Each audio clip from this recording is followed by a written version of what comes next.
Batam. Lagi mau tanya aja seputar ketenaga kerjaan. Mau tanya, abang udah kerja berapa lama sih gitu?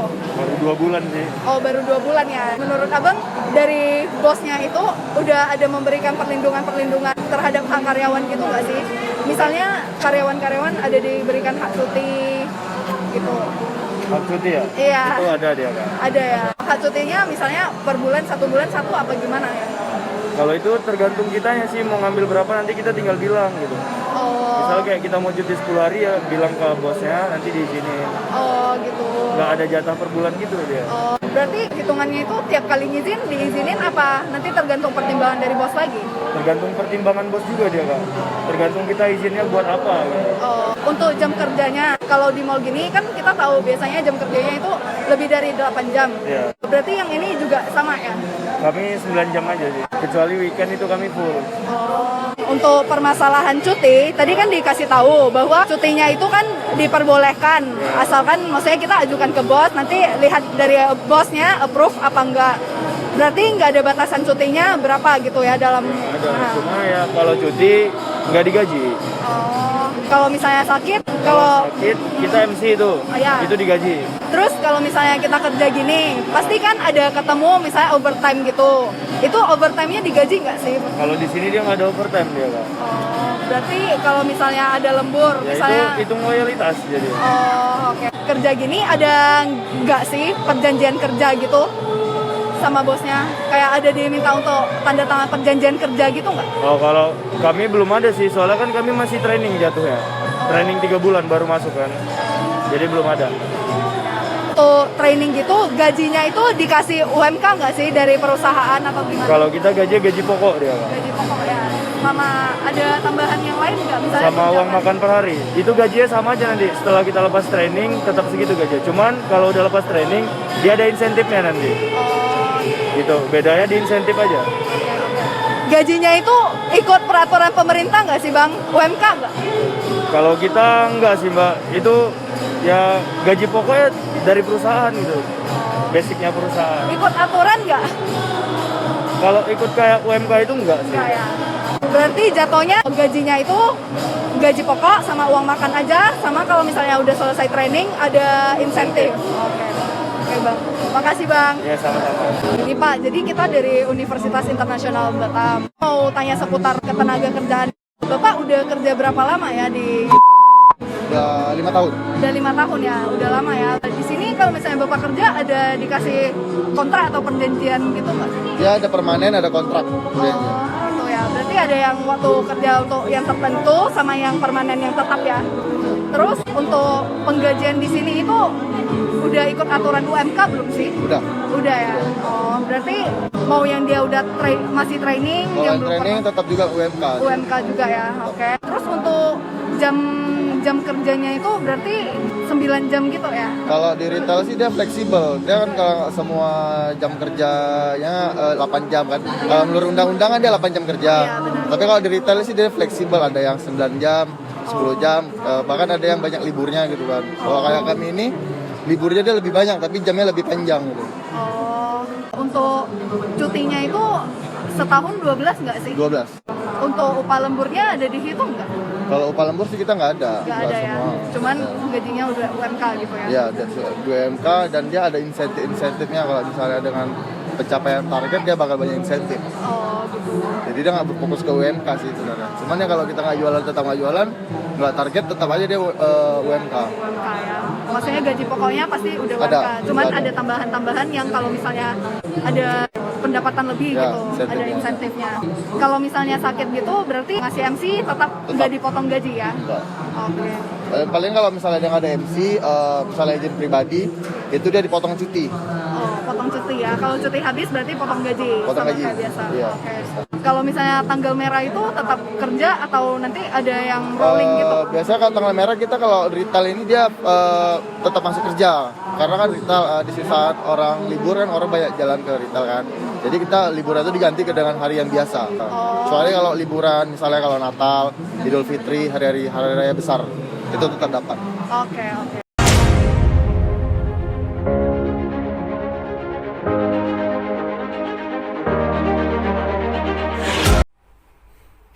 Nah, oke, hari ini kelompok kami akan melakukan mini presentasi, dan dalam mini presentasi ini kita akan membahas tentang perlindungan hukum terhadap hak pekerja. Nah, dalam perlindungan hukum hak pekerja ini kita akan membahas 3 aspek, yaitu aspek dalam waktu kerja, habis itu waktu istirahat dan cuti, dan terakhir adalah upah.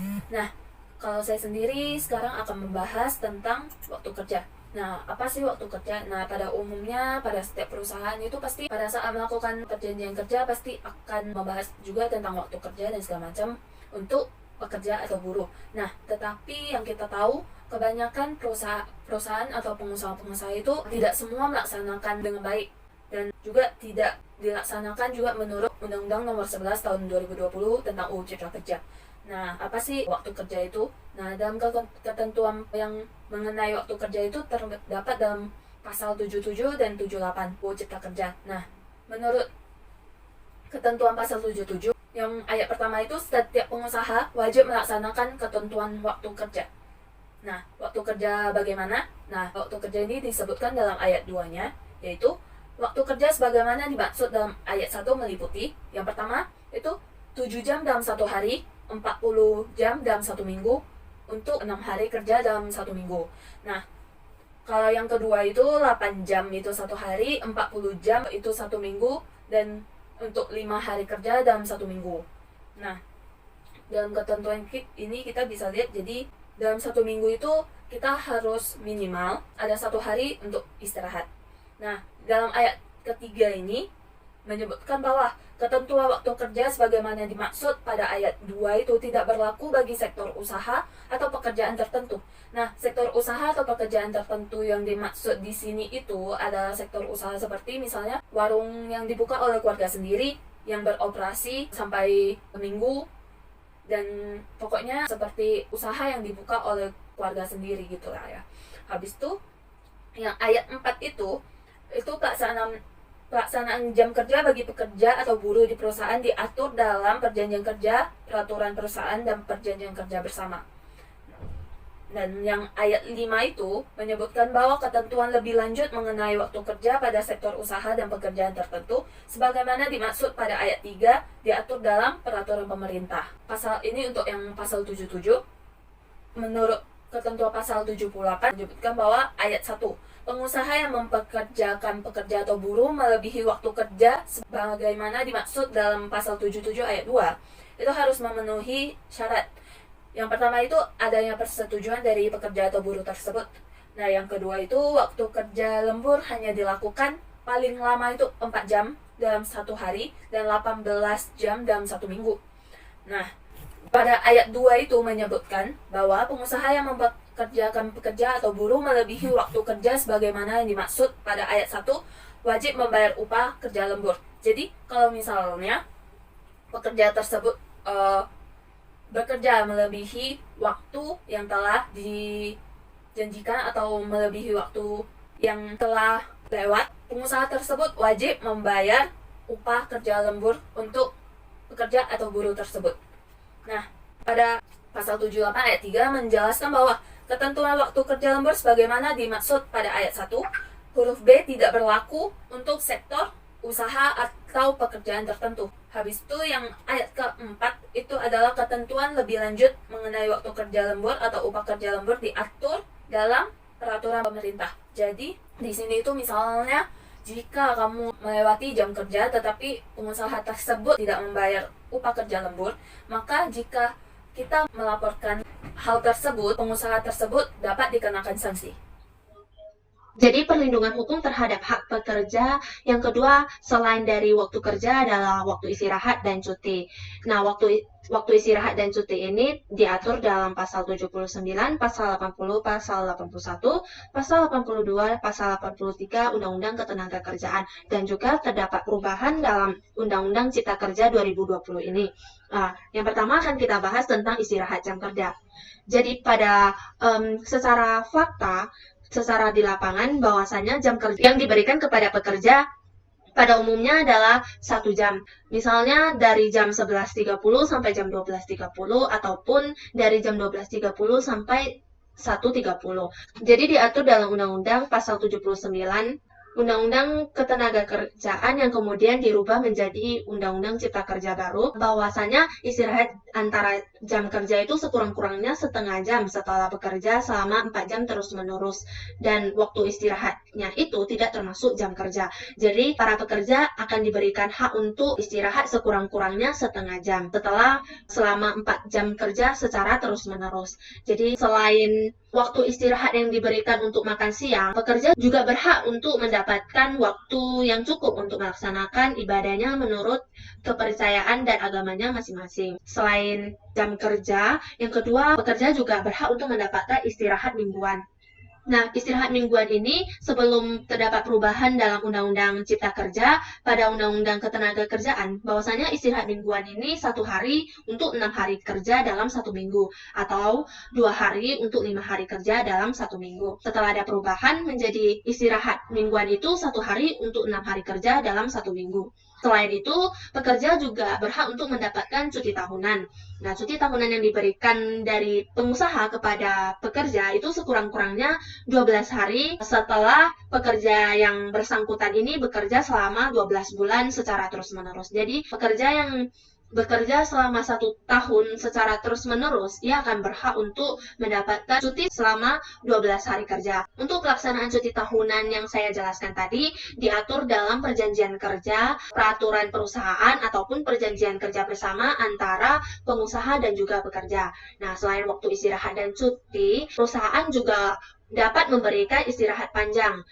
Istirahat panjang ini diatur dalam perjanjian kerja bersama ataupun telah ditetapkan dalam peraturan perusahaannya tersebut.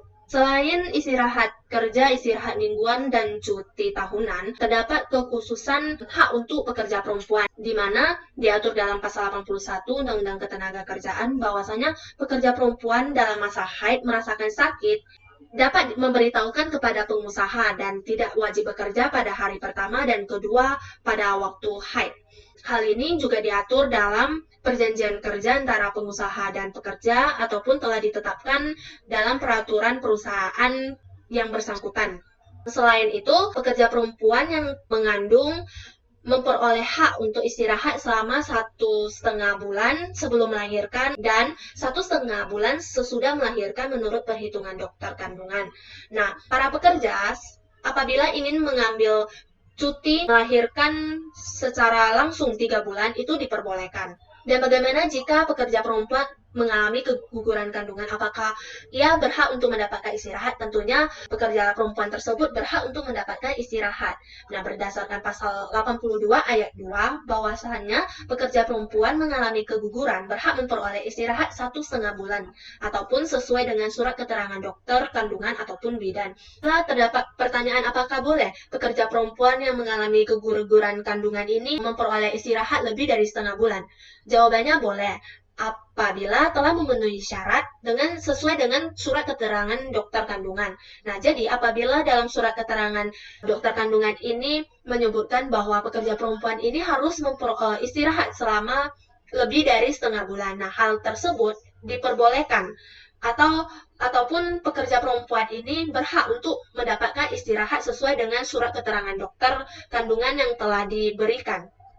Demikian juga dengan para pekerja yang anaknya masih menyusui. Para pekerja perempuan itu harus diberikan kesempatan yang sepatutnya untuk menyusui anaknya.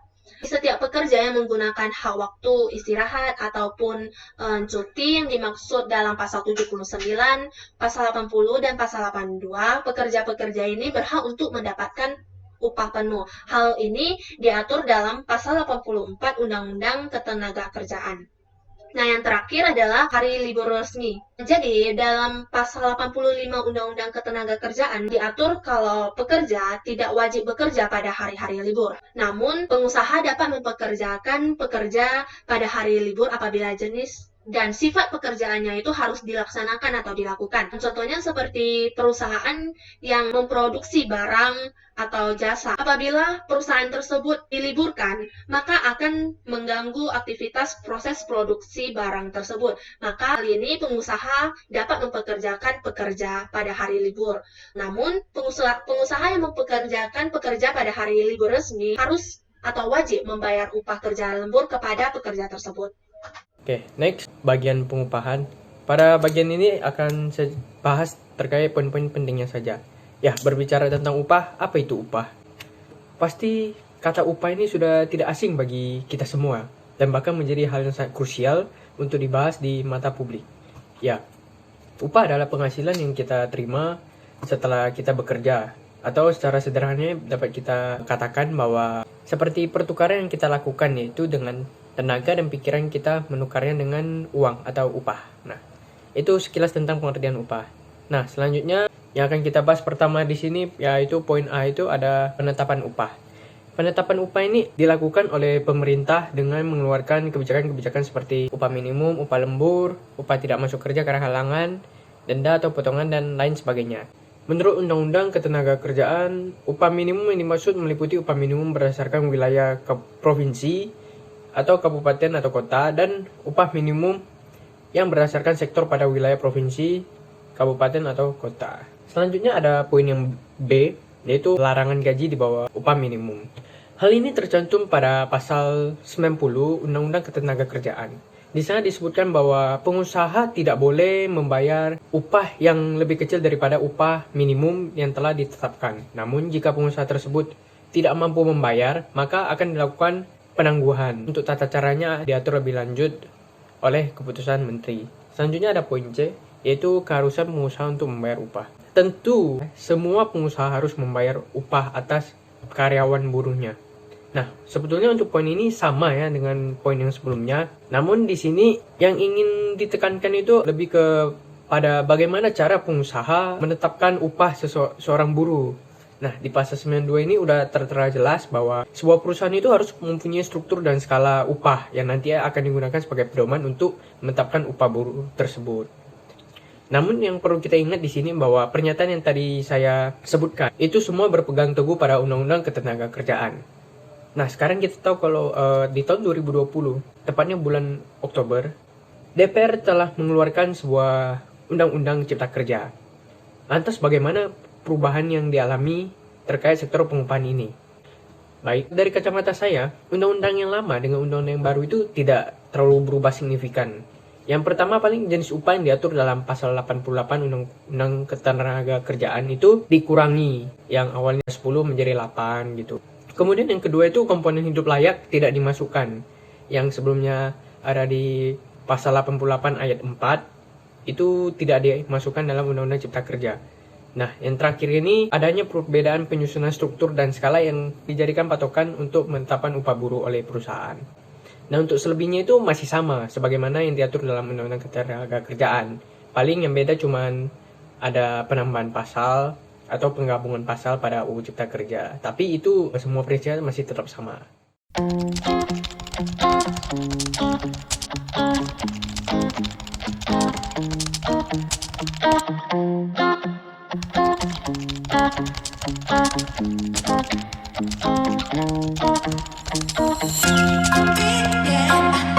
I'm